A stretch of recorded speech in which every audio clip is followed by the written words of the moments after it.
All right, well, here's the semi-weekly long form longitudinal video for you computer viewers. Car's got tons of dust all over it. It's all the original stainless and chrome pieces. Pretty proud of that. All the window trims, the original glass and everything. I met I've met every owner back to 1978, so I've got a good bit of info on the car. You know, I got all these pieces that are still unpainted. A lot of people end up getting a hold of this stuff, you know, painting all that, and so that's pretty neat. Uh, but the car, it's been like this since '78, so it's like a Survivor. There's the original color. It's got this very low chroma army greenish. Let's see. Let's probably see it in the door jambs better. There we go. It's a little bit of overspray, maybe. But, oh, here's a great. There we go. I dig that color. And if I took the car more serious, I'd probably take it back. But I really don't take the car seriously at all. And I just enjoy it. And that's important in life as well as everything else you do. The car is mechanical, it's mechanically sound and it's awesome. And, my seat here, it's got a rip in it. Who cares, right? I'll put some zip ties in it probably. But this is a car I can like completely enjoy.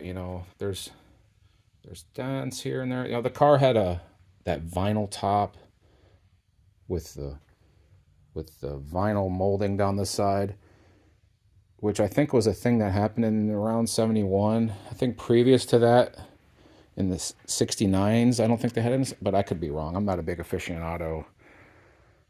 I know that body-wise, the cars were really similar from 69 to 71, 72-ish. And little things like lights and whatnot were the big variations. And then the body side moldings and the vinyl top situation. But anyways, don't take your life too seriously. This hood, I got it. It had a huge dent right around there. And it's bubbled up and whatnot. And I had the hood cut out for blow-through carb and exhaust through the... I just didn't give a shit. Just do what makes you happy. And I think I'm doing something wild with this. This car's kind of like got a Frankenstein look to it. And we got the big dent here and well, it's not too big, but anyways, this car got a little fender bender right there, and so it's rough around the edges. It's kind of Mad Maxy. It's kind of roadkill.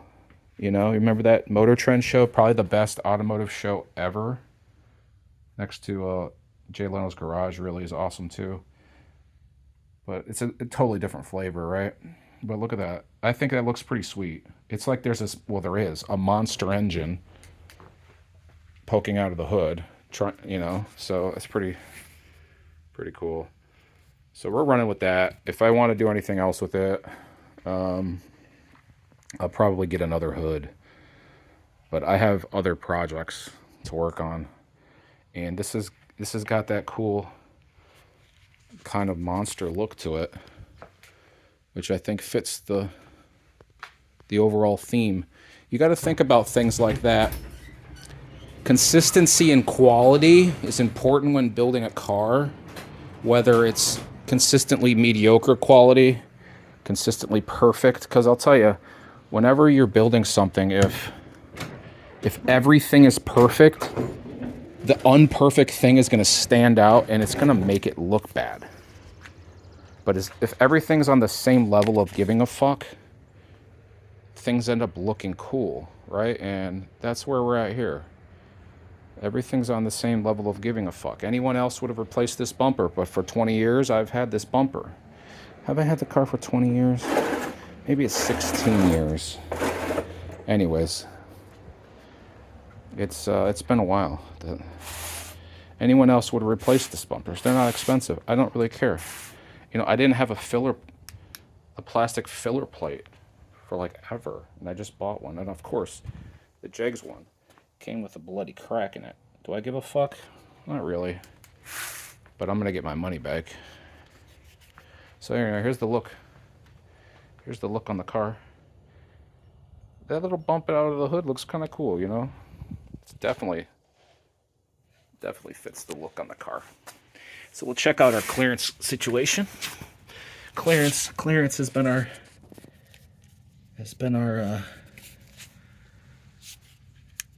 catchword of this build. Clearance. And man, there we go. We can see it better. It's like 3 inches. So that's what she said. No. Anyways, I'm happy with it. This car's rolled up and down the driveway a little bit, so we've had everything settled out on this suspension. So pretty cool with that. Got a little bit of a drip. This was under here. I think it's my just a drain plug. I think I'll get a new drain plug. That'll fix that. Hopefully, it's just a drain plug because it's right there, literally under the drain plug. I don't see anything coming down the oil pan. So hopefully we get lucky with that. We'll break into. I'll open up the hood and show you some things because this is the long form, and I've got to catch you up on a lot of things. So, you know, that center cutout was cut out for the blow-through carb that's set up real high with the top hat. So, but it gives you a cool window. And all that paint on that I spent that time prepping, and there's just too much oil in that aluminum, and it's just all coming off. So, but that kind of fits the ratty look to it, right? But anyways, back to what I was saying. I want to see the turbo sitting here, right? I wanted this, and it worked out so well. It's just touching over there. Looks like the engine's canted a little bit, but it's gonna stay that way. So things worked out really well. Our ECU ended up fitting here without hitting the hood. The overflow for the power steering ended up fitting there perfectly. Somehow, our freaking water neck that I built is clearing the hood without a cutout. That's bonkers. We had to make some clearance here. Remember the word of the day, C, clearance. Clear the hood a little bit there, which is just fine. The one thing I had to deal with on the water neck was these little pinholes kept popping up, which I was anticipating because, like I said, when I welded that, it just kept boiling with impurities and junk coming out of it because it was covered in oil and covered in coolant, and it's just gonna take way too much to make it perfect. So I coated the pinholes. I did re-weld. I did multiple times get in here and re-weld this, but I just kept making more pinholes, I think, because I kept chasing holes. So I put epoxy over this. Just try to kind of like fill in a cavity, I guess. I picked out the loose shit and just threw this in here. And I actually have some really nice paint that matches this color really well. And we're going to run with that and cross our fingers. So we still have to get through here and zip tie up a lot of these hoses, and I'll probably end up just removing this. I don't need this at all. So the alternator thing is working. You know, I built this alternator bracket tensioner setup. You know, I hacked up the bracket that the alternator was sitting on, and then we threw a bolt through the bottom, and we're just pivoting off the side of the head. And we have a turnbuckle for a tensioner, and it functions. It is close here, but we're not rubbing. The one thing that bothers me a little bit while it's running, the alternator shakes, and you can see it.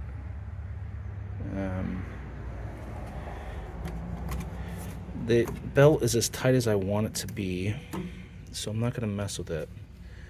But we'll see. We'll have to monitor this situation. It might just shake and be fine.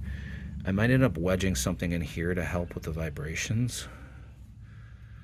But I was trying to look through and figure out what I could do. It needs another support bracket somewhere to, I think, stop the vibrations.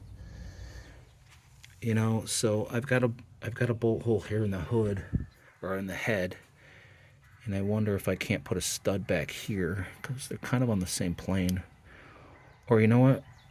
I drill and tap a hole here. I drill and tap a hole here and make an L bracket to there. That might help things. That's what I'm gonna do. But for now, we'll run it. That'll be a further project. So here's what I had to do up underneath the hood.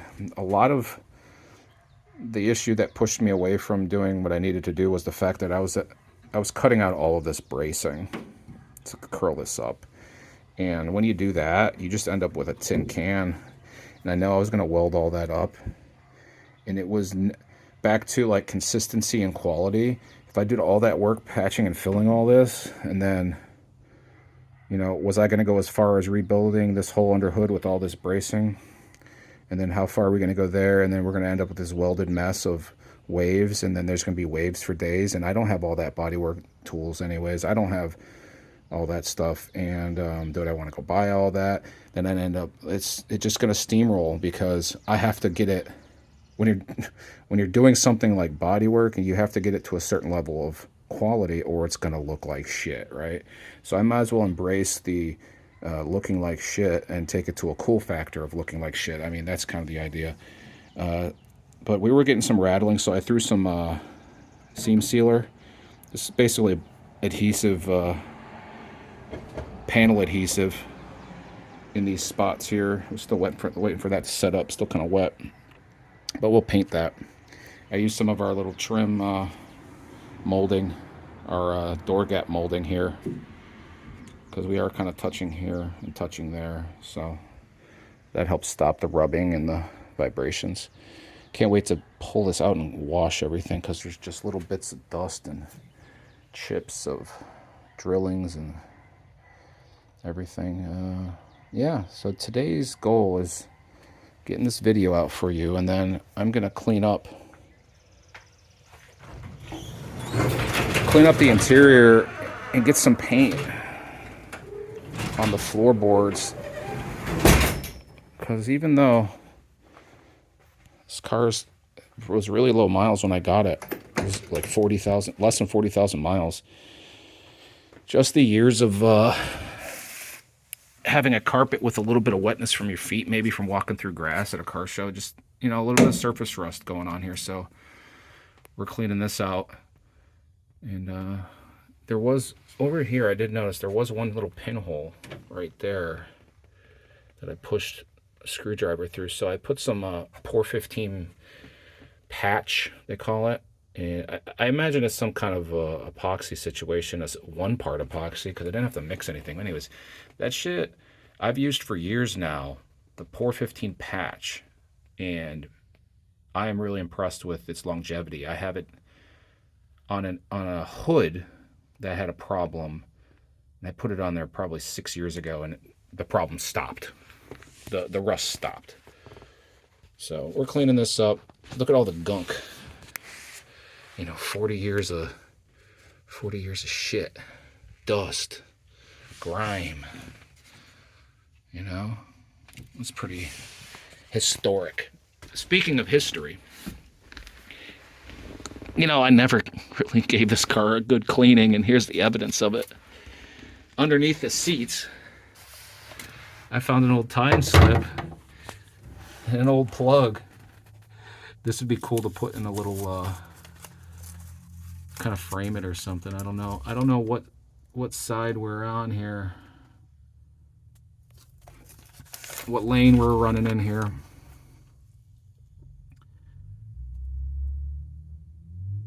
Let's see, dial ins. Oh, this is some bracket racing. Is it? I don't know. They both had a similar trap speed. The elapsed times were wildly different. Doesn't show a 60-foot short line. Maybe that's what the short line is back in the short time. 260. I'd imagine that's the difference, 1.7. But that's pretty cool. And I'm going to say the 12.1 is probably our car. I don't know. Who knows? And then this little plug. Let's see how the timing was. Can we still have a timing mark on here at all?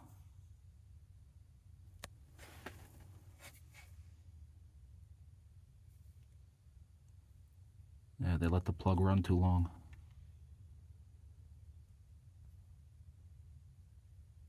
Good fueling though. All right, cool. So we'll vacuum this up. I've still got to put the pedal in. I'm gonna get the old pedal out.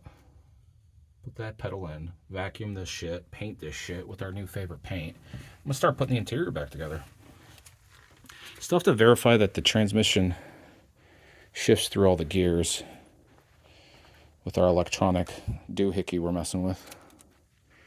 I mean, it worked before I put it away, so I'm not worried that it's not going to work. But we did have the tranny rebuilt and beefed up, so we just have to make sure about that. And I think the video's coming to an end here. There's one more thing I forgot. Oh, I spent a lot of time getting this shifter in the shift detent arm position, and I guess I took it apart and I forgot what hole and what orientation out of everything. So that was kind of a pain in the ass. I spent like half a day getting the adjustment right because I pulled it out of the garage and I didn't have park. I'm a fucking idiot. Had no park, and I'm sitting there in my little driveway with a little incline, and I'm like, how the hell am I going to get this car to stop moving? So I put it in reverse and back into the driveway as much as I could, or the garage. And then everything worked out. But that was kind of embarrassing, right? But yeah, that's about it. It's getting long. We had 16 minutes, so yeah, we're gonna. Car season has started. We had our first big car cruise in here in town. Not cruise in, but cars and coffee. That's the new culture. In the East Coast, there's cars and coffee. In the West Coast, there's street takeovers. Choose your poison. Anyways, that's it for today. Thanks for watching.